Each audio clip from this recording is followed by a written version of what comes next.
The forest burned for 3 days and 3 nights, and the sky stayed red even after the flames died.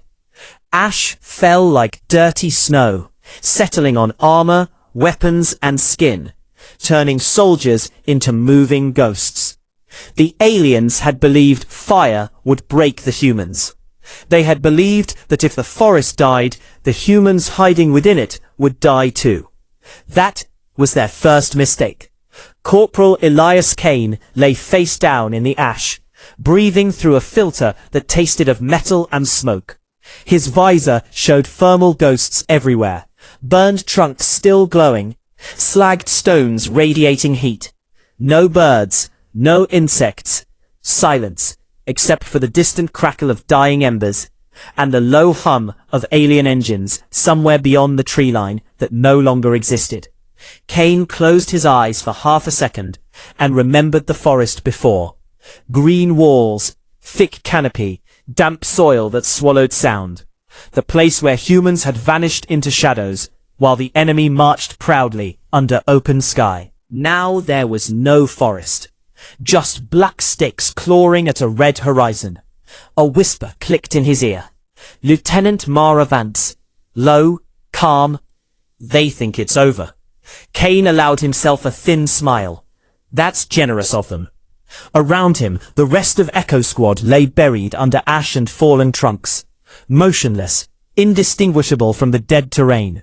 The aliens, the Kalari, called this world Tarsa 9. Humans called it nothing yet. It was just another rock the coalition had tried to defend and failed. Orbit had fallen first, then the cities, then the refugees. What remained were ground units, told to slow the enemy, bleed them, buy time for evacuations that never came. The Kalari were tall, plated things, with 4 arms and eyes like polished obsidian. Their doctrine was clean and logical. Remove cover, eliminate resistance. They did not understand persistence. They did not understand spite.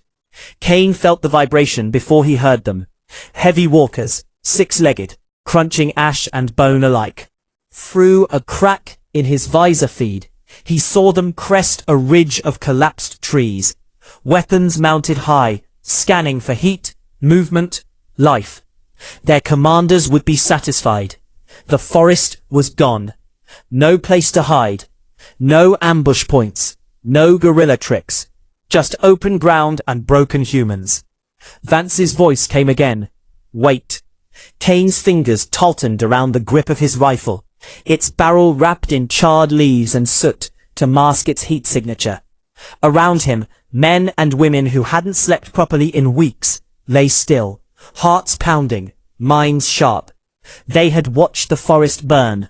They had listened to screams over open channels as civilians trapped in the outer settlements died. Something had hardened in them during those 3 days. When the first walker stepped into the kill zone, Vance whispered a single word. Now. The ground erupted. Charges buried under roots weeks ago detonated, flipping ash and molten soil into the air. A walker lost 2 legs and crashed sideways, its scream metallic and shrill. Human rockets streaked upward, not from trenches or bunkers, but from the ground itself, as soldiers rose from ash like revenants. Kane rolled, fired, felt the familiar kick as his rounds punched into joint seams, glowing from residual heat. The Kalari reeled, disoriented.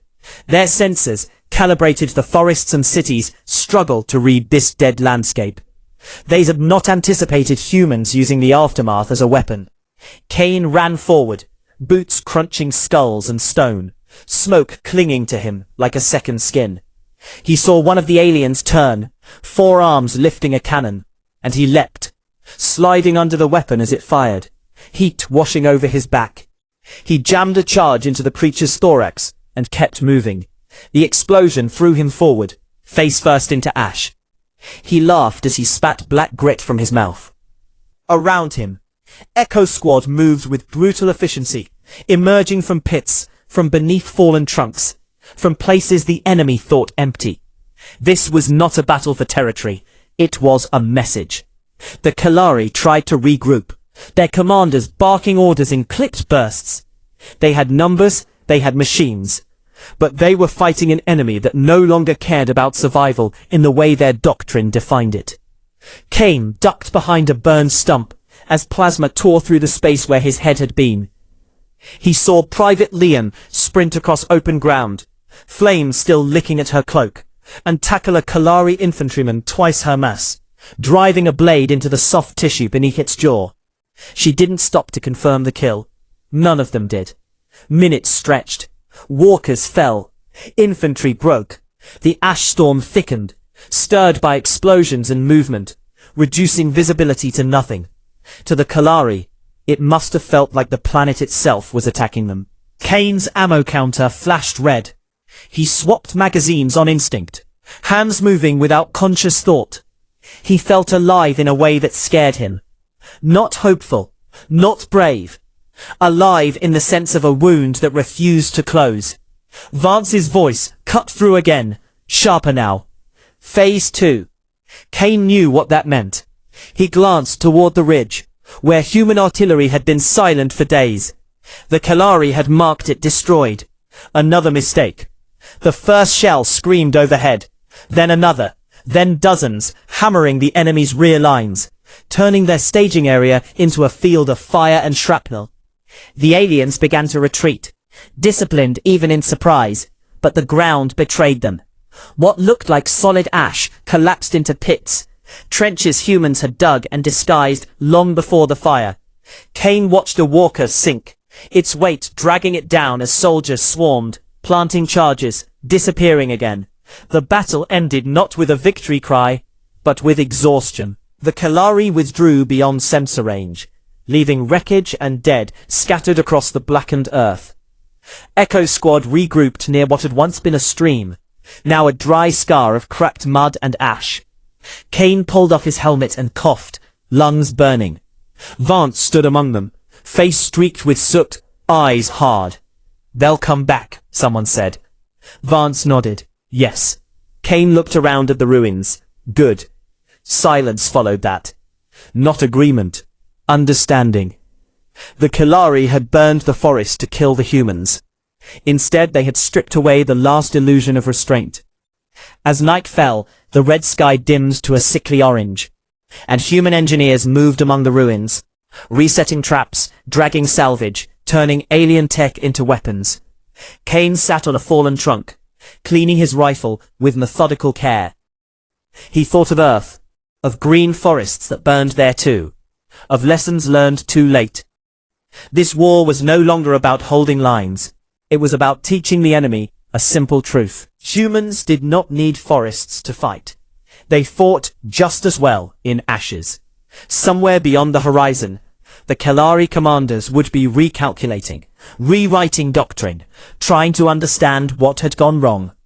Kane almost felt sorry for them. Almost. The Kalari returned at dawn, with the sky still bruised from smoke and orbital debris burning up overhead. They came cautious this time, spreading wide, drones skimming low over the ash, probes stabbing into the ground where nothing should have moved. Kane watched them through a cracked scope lens, breath slow, body sunk into a shallow depression that had once been a burrow for some animal long dead. The ash insulated heat, muted sound, and swallowed footprints. It was ugly, suffocating, perfect. He could hear Echo Squad over tight beam comms. Small confirmations, status pings, nothing wasted. They had learned to speak like ghosts. Vance lay 20 meters to his left, half buried beneath a fallen trunk, eyes fixed on the enemy with a patience that bordered on cruel. The Kalari advanced in textbook formation, infantry supported by lighter walkers this time, their commanders adapting, tightening discipline. Kane admired that. Learning meant they were afraid. The first probe exploded when it pierced a pressure plate buried beneath 2 centimeters of ash. The blast was small, controlled, just enough to shred sensors and scatter shrapnel. The Kalari halted immediately.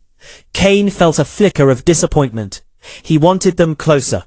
The enemy began a systematic purge, plasma fire raking the ground in grids. ash turning to glass in places, heat washing over Kane's position in waves. He stayed still, teeth clenched, as molten slag splashed near his glove. Pain was data. Noise was death. Somewhere to the rear, a human screamed as a sweep caught them too slow. The scream cut off abruptly.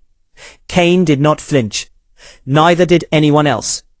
This was the price of staying hidden. Vance's voice slid into his ear, barely above static.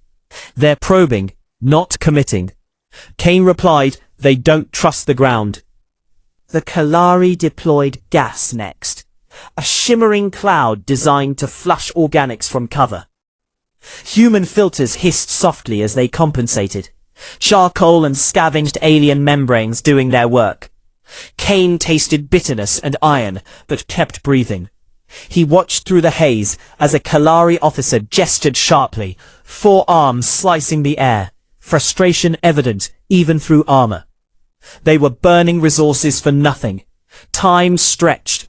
The sun rose higher, turning the ash field into a blinding white-grey plain. The humans waited. Finally, the enemy advanced again. Slower now. Tighter. Weapons ready. Sensors straining. Kane let the lead infantryman pass within 5 meters before he moved. He rose in a single smooth motion, fired twice into the joint of a knee, then rolled as return fire tore through the space he had occupied. Echo Squad erupted with him, not all at once, but in staggered bursts, forcing the Kalari to split attention.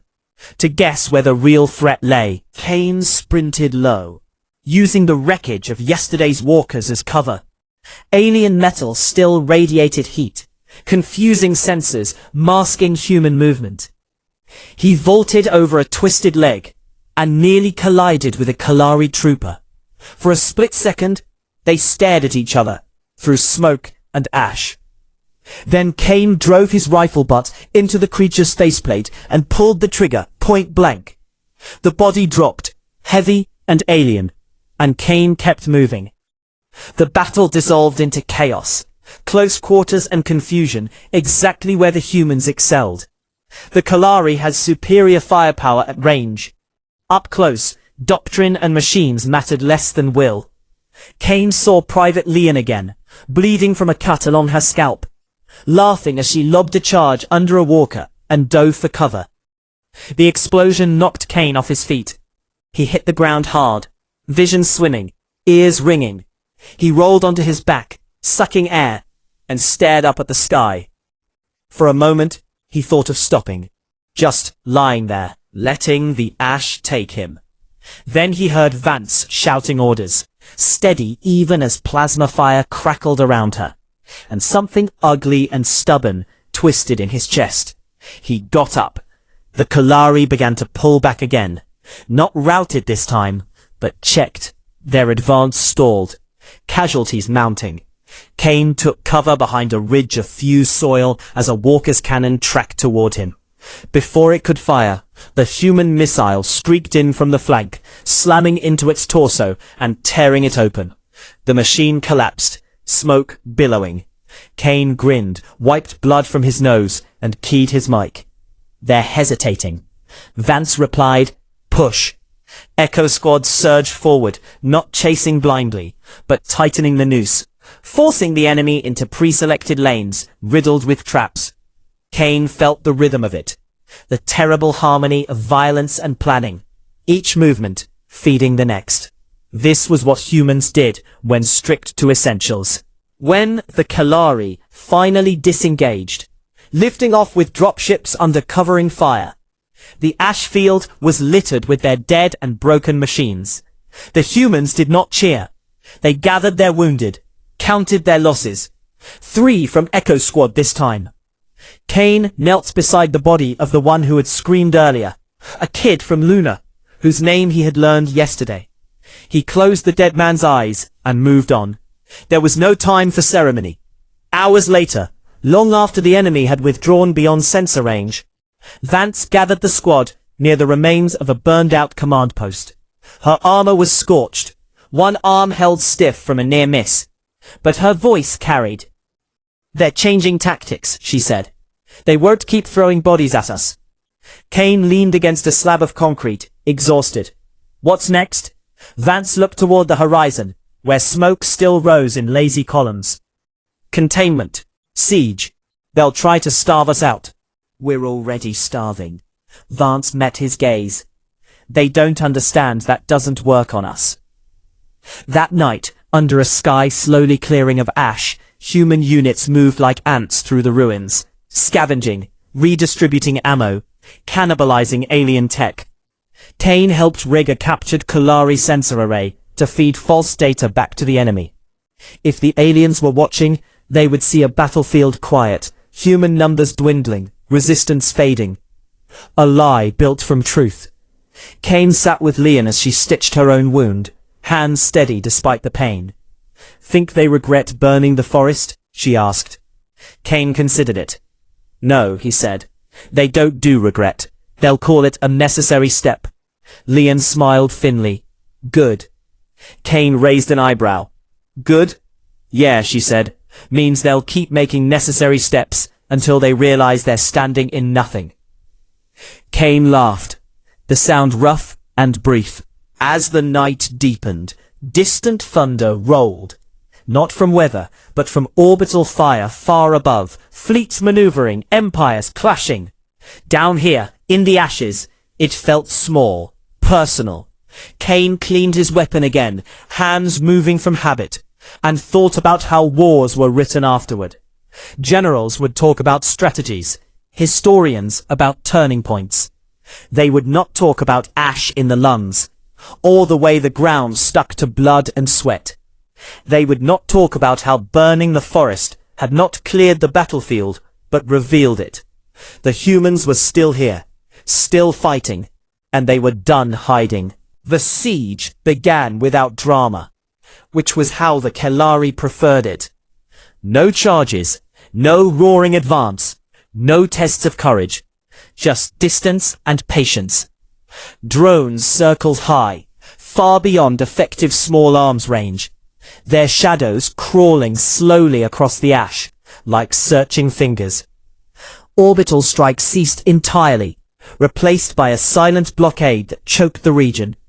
No dropships descended, no columns advanced. The enemy decided to wait the humans out. Kane realized it on the second day when nothing happened at all. No probes, no fire, just watching. Hunger setting first. Not sharp, but gnawing, a constant reminder with every movement. Rations were cut again, then halved. Water recyclers strained under ash contamination, filters clogging faster than they could be cleaned. Still, the humans worked. They always worked. Kane led a scavenging team into the dead zone, where 3 Kelari walkers had fallen days earlier. Alien metal was stubborn, dense, but inside were power cells, conduits, things that could be repurposed. The air smelled of rust and burned oil. As they worked, Kane felt the weight of being watched, not by eyes, but by senses. Algorithms calculating probability and outcome. Let them watch, he thought. Let them learn the wrong lessons. Vance gathered the remaining units that night. Her map projected onto a cracked slab of concrete. The green of forests and blue of rivers were long gone, replaced by grey and red. They think we'll weaken, she said. They think time favors them. Kane spoke up. It does, just not the way they think. Vance nodded. The plan was simple and insane. If the Kelari would not come to them, the humans would make the battlefield expand. Over the next week, small teams slipped through the ash fields under cover of storms and darkness, guided by old maps and instinct. They struck supply relays, drone nests, sensor towers, never announcing presence. Just enough damage to force response, then vanish. The Kelari began to redeploy, stretching their perimeter, committing resources to protect what they believed secure. Kane led one such raid, crawling for hours through a drainage culvert choked with soot, emerging beneath a sensor spire. He planted the charge with careful hands, set the timer, and withdrew without a sound. The explosion came minutes later, a distant thump, barely visible on the horizon. Kane smiled despite himself. Each strike was a reminder. The humans were not contained. The Kalari responded with precision. Kill zones, hunter teams, traps of their own. On the 9th day, Echo Squad walked into one. Plasma fire cut down 2 soldiers before Kane even registered the ambush. He dove behind a slab of fused stone, heart hammering, return fire instinctive. The Kalari hunters were different from the line infantry. Leaner, faster, built for pursuit. Kane felt fear then, cold and sharp, as one vaulted cover with terrifying ease. Kane fired, missed, fired again, and felt the impact as the alien crashed into him. They rolled in the ash, grappling, Kane's vision filling with armored limbs and grinding metal. He drove a knife into a gap he barely saw, felt resistance, then sudden give. The creature shuddered and went still. Kane lay there for a moment, gasping, ash sticking to his sweat, before dragging himself upright. When it was over, 5 humans were dead. The Kalari had lost 8. Too many. The cost was rising. That night, Kane sat alone, staring at the dim glow of the salvaged power cell. For the first time since the forest burned, doubt crept in. Not about fighting, about ending. How did this stop? Vance found him there, helmet under her arm. She didn't speak at first. She just sat, back against the same broken wall. "They're afraid," she said finally. Kane snorted. "Doesn't look like it." Fear doesn't always look like panic. Sometimes it looks like control. Kane looked at her. "So what scares them?" Vance met his eyes. "Uncertainty. They don't understand why we won't collapse." Kane thought of Earth again, of stories passed down through wars that never really ended. "Because we don't measure survival the same way." Vance smiled, tired but genuine. "Exactly." The final move came from the Kalari, and it was almost elegant. They announced their intent with a single broadcast, translated cleanly into human languages. Withdraw or be sterilized. Orbital fire would scour the region down to bedrock. No ash, no ruins, no humans. Kane listened to the message with the rest of Echo Squad. Faces lit by the flickering projection. No one spoke. They all knew what it meant. No more fighting in ashes. No more hiding. Vance killed the projection. "We can't outrun that," someone said quietly. Vance nodded. "Then we don't." The plan that followed was madness layered on desperation. The humans would strike the orbital targeting network directly, not from space, but from the ground. The Kalari relied on surface beacons to refine their strikes through the planet's interference-heavy atmosphere. Destroy or corrupt those beacons, and orbital fire became blind. It meant hitting the most heavily defended points left. It meant casualties they could not afford. It meant trusting that one last lesson would be enough. Kane volunteered without hesitation. So did Leon. So did nearly everyone left. They moved before dawn, ash crunching softly underfoot, the sky above unnaturally clear. Kane felt calm in a way that surprised him. Not fearless. Certain. The first beacon fell to sabotage, its defenses fooled by spoofed signals learned through weeks of study. The second required a frontal assault. Kane ran through fire again, heat tearing at him, world reduced to motion and sound. He saw Liane go down, hit in the leg, and dragged her clear, screaming defiance as he fired one-handed. The beacon exploded in a pillar of light that briefly outshone the sun. The third was the hardest. The Kalari knew by then.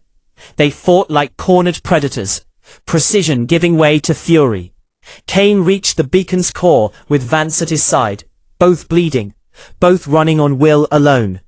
"Do it," Vance said, shoving the detonator into Kane's hands.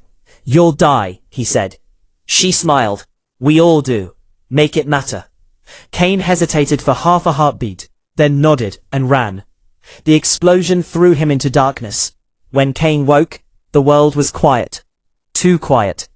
He lay on his back, staring at a blue sky he hadn't seen since before the forest burned. His body hurt everywhere, but he was alive. Around him, the battlefield was still, Ash undisturbed. His comm crackled weakly. Voices, human voices. The orbital fire never came. Days later, as human ships finally broke through the blockade and the Kalari withdrew from Tarsa 9, Tane stood on a ridge overlooking the scarred land. Nothing green remained, nothing beautiful, but it was theirs. Vance stood beside him, arm in a sling, gaze steady. "They'll remember this," she said. Kane nodded. "Yeah." She looked at the ashes. "They burned a forest to break us." Kane exhaled slowly. "All they did was show us what we are without it." The wind picked up, lifting ash into the air, carrying it away. Somewhere, someday, something would grow here again. But even if it didn't, the lesson would remain, etched deeper than roots. When the humans fought, even the ashes fought back.